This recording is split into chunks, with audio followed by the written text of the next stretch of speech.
Have you ever wondered about the history behind the smallest country in the world?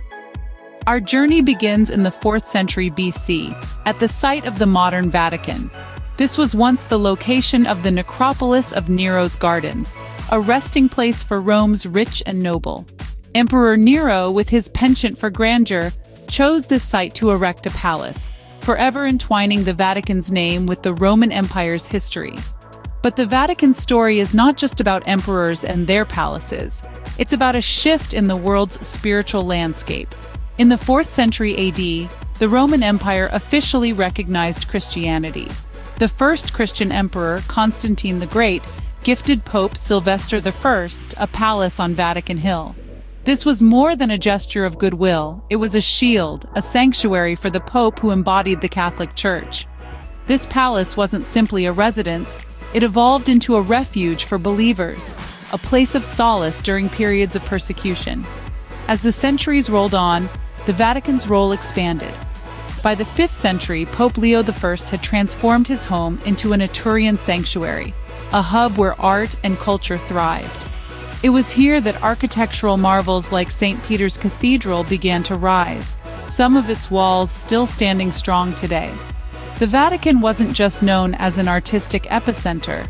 It was, and still is, a cornerstone in Christianity's religious history. In the 8th century, Pope Leo III declared the Vatican a holy place, the Apostolic See. By the 12th century, Pope Innocent II opened the Vatican to the public, allowing everyday believers to draw close to their sacred relics. As we delve deeper into the Vatican's history, we'll see how its evolution is intertwined with the tales of influential popes throughout the Middle Ages.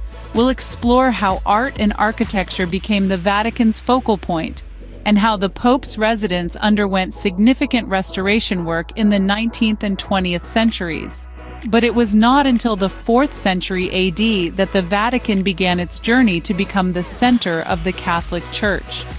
The recognition of Christianity in the Roman Empire brought about significant changes to the Vatican. The pivotal shift occurred in the 4th century AD when Emperor Constantine the Great, the first Christian emperor, bestowed his palace on the Vatican Hill to Pope Sylvester I.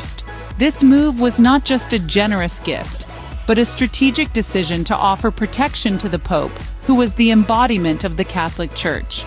This palace, initially a place to welcome delegations of believers and offer refuge during persecutions, began to evolve under the stewardship of the Church. The transformation was not overnight. Rather, it was a gradual process that spanned centuries, reflecting the evolving role of the Church and its impact on society. One of the key figures in this transformation was Pope Leo I. In the 5th century, he envisioned his residence as more than just a place of asylum or diplomatic reception. He saw it as an Etrurian sanctuary, a place where art and culture could thrive alongside faith.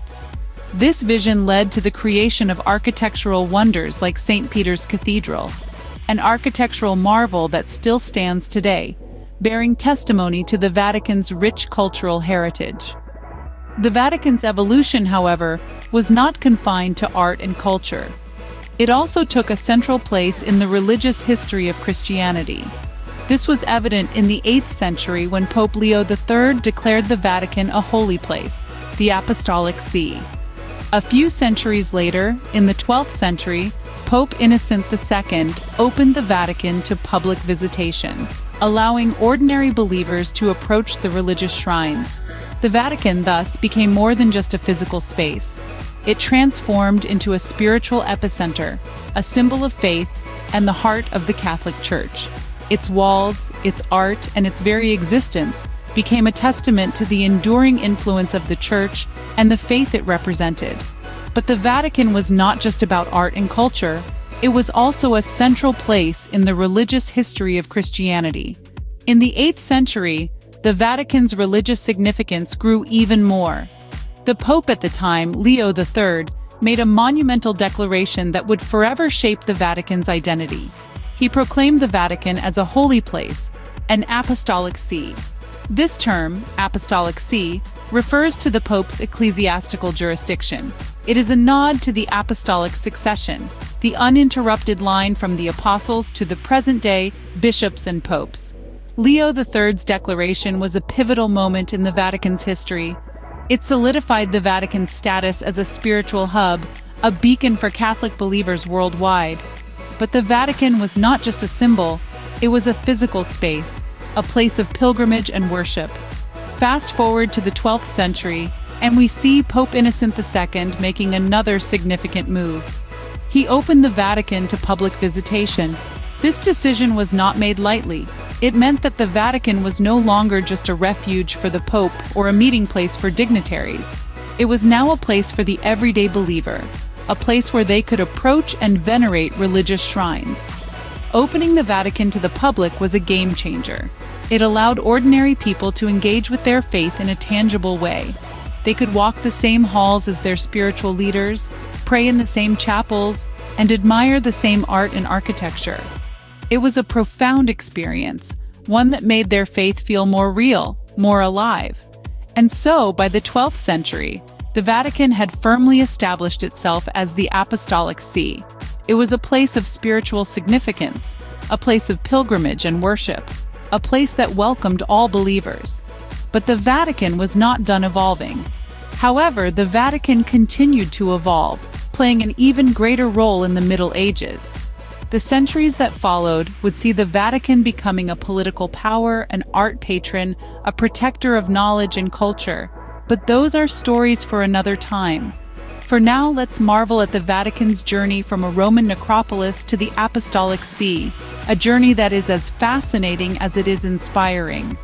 The Middle Ages were a time of great change for the Vatican. As the centuries rolled on, the Vatican began to take shape under the guidance of some truly remarkable popes. Their influence marked the Middle Ages as a pivotal period in the Vatican's history. A significant figure was Pope Gregory VII, who reigned during the 11th century. His reforms, aimed at eliminating corruption within the Church, brought about a new era of papal authority. Then came the towering figure of Pope Innocent III in the 13th century. His reign saw the Vatican's influence extend far beyond Rome, reaching across the whole of Christendom. He played a crucial role in shaping the Vatican into a political as well as a spiritual power. Moving into the Renaissance, the Vatican became a hub of art and culture. Pope Julius II, often referred to as the Warrior Pope, was a great patron of the arts. His reign saw the construction of St. Peter's Basilica and the commissioning of Michelangelo's iconic Sistine Chapel ceiling. Fast forward to the 19th and 20th centuries, the Vatican underwent significant restoration work and new constructions. Pope Pius IX, the longest-reigning elected pope in history, initiated a program of architectural restoration and construction that transformed the Vatican.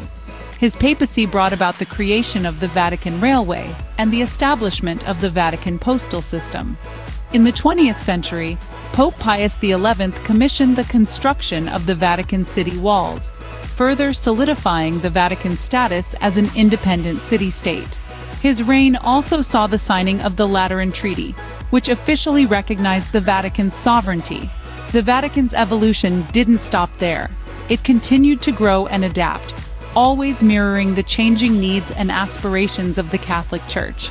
Its rich history, fascinating architecture, and the spiritual significance have combined to make it a major draw for visitors from around the globe. Today, the Vatican is a major tourist attraction and the venue for papal celebrations and mass events. It's a testament to the enduring power and appeal of this tiny city-state nestled in the heart of Rome, a beacon of faith and history that continues to shine brightly. Today, the Vatican City is more than just a religious center. The Vatican City, nestled within the heart of Rome, has evolved into an astounding spectacle that draws in millions of tourists and parishioners from all corners of the globe each year. In the modern era, the Vatican City is a thriving hub of religious, cultural, and historical significance. It's not just a place of worship or the Pope's residence. It's a living testament to the rich tapestry of human history, art, and spirituality. Visitors flock to the Vatican City to marvel at the architectural grandeur of St. Peter's Basilica. a Renaissance masterpiece that's the largest church in the world. Its majestic dome, designed by Michelangelo, is a beacon of the Vatican's skyline, while inside, Bernini's Baldacchino and Michelangelo's Pieta astound with their intricate beauty. A stone's throw away from the Basilica, the Vatican gardens offer a serene escape. These beautifully manicured gardens, dotted with fountains, sculptures, and grottos, span more than half of the Vatican's territory, providing a verdant oasis amidst the city's hustle and bustle. But the Vatican's allure isn't limited to its outdoor spaces. The Vatican museums house an immense collection of art and antiquities collected by popes over centuries.